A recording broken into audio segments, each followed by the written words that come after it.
കാര്യത്തിന് ഉപയോഗപ്പെടുത്തും. അല്ല, ഇത് ഒരാളെ കാണാതായ ഒരു സംഭവമാണ്. അതുകൊണ്ടാണ് ആ ഗൗരവത്തിലാണ് അത് ഈ സത്യാവസ്ഥ അന്വേഷിക്കണമല്ലോ.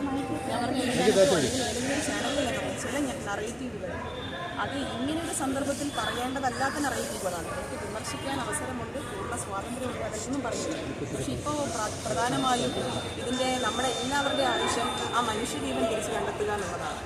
അതിവിടെ സൂചിപ്പിച്ചതുപോലെ റെയിൽവേയുടെ ഉദ്യോഗസ്ഥരുണ്ട്, റെയിൽവേ കൊടുത്തിട്ടുള്ള കരാറാണ്. അതിൻ്റെ അടിസ്ഥാനത്തിൽ ഇന്ന് വർക്ക് ഷെഡ്യൂൾ ചെയ്തിരുന്നില്ല. ഞാൻ അതുകൊണ്ട് സംസാരിക്കുമ്പോൾ പറയുന്നത് ഇന്ന് വർക്ക് ഷെഡ്യൂൾ ചെയ്തിരുന്നില്ല, അല്ലാതെ തന്നെ അവർ വർക്കിൻ്റെ ഭാഗമായി ഇറങ്ങിയതാണ് എന്നാണ് മനസ്സിലാക്കുന്നത്. അത് കരാറ് എടുത്തിട്ടുള്ള അതിൻ്റെ ഒരു ചുമതലപ്പെട്ട ഒരാളുണ്ടാവുമല്ലോ, അവരോട് സംസാരിക്കാം. എന്താണ് സംഭവിച്ചത് എന്നുള്ളത് നമുക്ക് അന്വേഷിക്കണം. എത്രയും പെട്ടെന്ന് ആ ജീവൻ രക്ഷിക്കാനുള്ള നടപടികളുമായി മുന്നോട്ട് പോകുക എന്നുള്ളതാണ് ഇപ്പോൾ നമ്മുടെ ആവശ്യം. ബാക്കി കാര്യങ്ങൾ അതിനുശേഷം നമ്മൾ ചർച്ച ചെയ്യേണ്ട വിഷയം. നിലവിൽ ഇതുവരെയുള്ള ഫയർഫോഴ്സ് ഉദ്യോഗസ്ഥർ പറയുന്നത് എന്താണ്?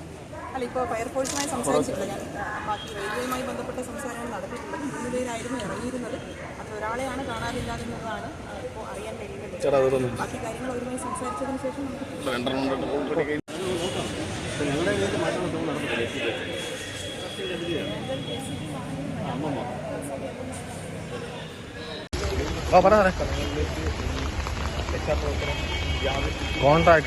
കോൺട്രാക്ട് ആ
അവരെന്തായാലും ഇതിൻ്റെ മേളിലായിരിക്കും. എനിക്ക് ഉറപ്പാണ്.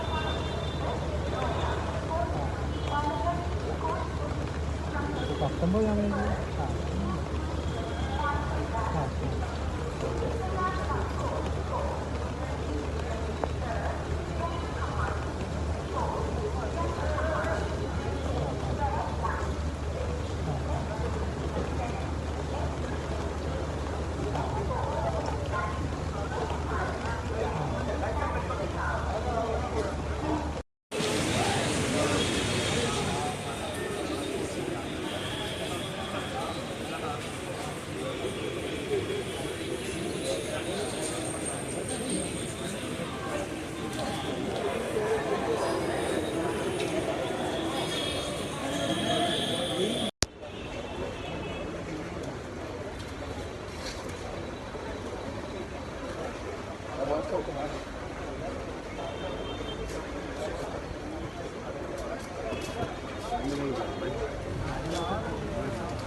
കേൾക്കാം.